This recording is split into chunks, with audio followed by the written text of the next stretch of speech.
আমাদের কমিউনিটিতে যারা নারী এবং কন্যা শিশু রয়েছে তাদের যেন নারী নির্যাতন বা বিভিন্ন ধরনের অ্যাবিউজ হ্যারাসমেন্ট এগুলো যেন না হয়, সেই জন্যই আমরা কি করা যায়, এটা কিভাবে প্রতিরোধ করব সেই বিষয়ে একটা আলোচনা করব এবং এতে করে কিভাবে আমরা ব্র্যাকের পাশাপাশি আমাদের বিভিন্ন বেসরকারি সরকারি অর্গানাইজেশনরা একসাথে কাজ করতে পারি সেই বিষয়ে কাজ করব।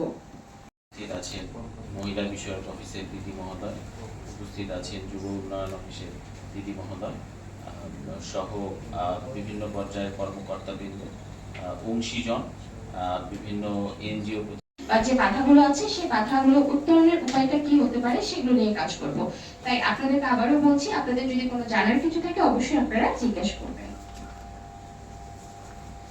আমি এখানে ছোট্ট পরিসংখ্যান এনেছি, যে পরিসংখ্যান ও কন্যা শিশুর প্রতি সহিংসতা যুগ যুগ ধরে এই কথাটি চলে আসছে। প্রচুর পরিমাণ কথা, প্রচুর পরিমাণ ডায়ালগ, লেখালেখি সবকিছুই চলে আসছে, কিন্তু এখনো সহিংসতার বিষয়টি মনে হচ্ছে যেন এখনো জাজ্বল্যমান সমাজে এখন আমরা সব দেখতে পাচ্ছি। একটু আগে আমাদের মহিলা বিষয়ক ম্যাডাম একটা সুন্দর বক্তব্য দিয়েছেন, বেশ সময় নিয়ে কথা বলেছেন এবং মোটামুটি শুরু থেকে শেষ পর্যন্ত প্রায় কথায় এর মধ্যে চলে এসেছে, আমাদের যে সমাজ শক্তির কথা সেগুলো চলে এসেছে। সাধারণত কি করে 18 থেকে 35 বছর বয়সী বেকার যুবক এবং যুব নারীদেরকে আত্মকর্মসংস্থানের জন্য মূল কাজ আমাদের আত্মকর্মসংস্থান, বিভিন্ন প্রশিক্ষণ, মোটিভেশন, তাদের সমস্যা সুনাগরিক হিসেবে গড়ে তোলা এবং তাদের ক্ষুদ্র ঋণ সহায়তা দিয়ে থাকে।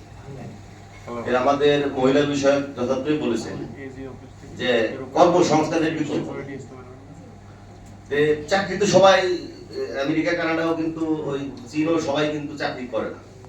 আমি খুবই সংক্ষিপ্ত আকারে আপনার প্রেজেন্টেশনের মধ্যে থেকে যে বিষয়টা আমার কাছে আমার দৃষ্টিতে এসছে, যেটা আমাদের সিসিটিভির পিটার ভাই কিন্তু বললেন যে চাঁপাইনবাবগঞ্জে যদি একটা ডাটা আমরা পাই তাহলে আমাদের জন্য কাজ করার একটু সুবিধা হয়। কারণ আমি দেখেছি, যেহেতু আমি বিষয়গুলো তার মুখ দেখতে চেয়েছেন, কেন তা চাইবে? এটা কি তার চাইতে পারে, কিন্তু আমার সেই ম্যাডাম কোনো ব্যবস্থা নেয়নি, কারণ উল্টো সমাজ তাদেরকে দোষারোপ করবে। এই জায়গাগুলো অবশ্যই সকল ক্ষেত্রে সচেতনতা জাগতে হবে। যেহেতু আমরা চাপায়ে কাজ করি, সেক্ষেত্রে আমাদের চাপায়ের কোনো এই ধরনের নির্দিষ্ট কোনো তথ্য আপনাদের কাছে রয়েছে কিনা, যেটা দেখলে আমাদের কোন জায়গাতে আরো একটু সুনির্দিষ্টভাবে কাজ করা যায়, আমরা যারা এনজিও রয়েছি আমাদের একটু সুবিধা হবে। সেক্ষেত্রে আপনাদের কাছে এটা আমার একটা সুপারিশ থাকবে, মণ্ডিত করবে।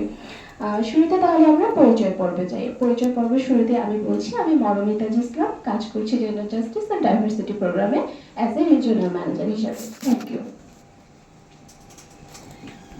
থেকে এসেছি। আসসালামু আলাইকুম ওয়া রাহমাতুল্লাহ। আমার নাম হচ্ছে মোসাম্মদ সাকার খাতুন, আমি এসেছি গ্রাম থেকে, চাপাই সদর থেকে। আমার নাম মোসাম্মদ নাসিমা বেগম, আমি এসেছি তাইপুর থেকে বেড়াতে। দেখা যায় তারপরে কিন্তু এই সমস্যাগুলো সৃষ্টি হয়।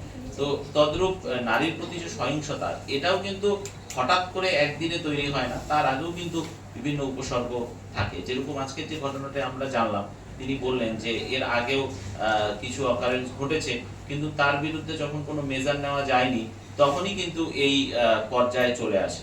তো আমি আশা করব আপনারা যারা নারী সংগঠনের নেতৃবৃন্দ রয়েছেন এবং যারা নারীদেরকে নিয়ে কাজ করেন, আমি বলবো যে প্রথমেই যখন উপসর্গ দেখবেন, প্রথমেই যখন কোনো ধরনের কোনো রকমের ত্রুটি বিচ্যুতি, অন্যায়, অবিচার দেখবেন, সাথে সাথে আপনারা এর বিরুদ্ধে পদক্ষেপ নেবেন। এটি সামাজিক পদক্ষেপ হতে পারে, এটি আইনগত পদক্ষেপ হতে পারে। আপনারা একটা থানায় অন্তত একটা জিডি করে রাখা উচিত ছিল যখন এই ধরনের অকারেন্স ঘটেছে। কিন্তু আমরা দেখি যে আমাদের এখানকার যে নারীরা রয়েছে, আইনের প্রতি তাদের আসলে সেই বিশ্বাস হয়তো নেই, বা তারা হয়তো বা মনে করে অনেক জটিল প্রক্রিয়া। কিন্তু আপনাদেরকে এগিয়ে আসতে হবে।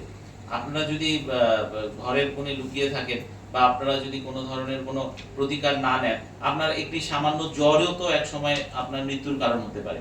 আপনারা জ্বর হলে যেরকম ওষুধ খাচ্ছেন, এই ওষুধটা কেনার জন্য তো আপনাদের অর্থ খরচ হচ্ছে, ডাক্তারের কাছে যাওয়া লাগছে।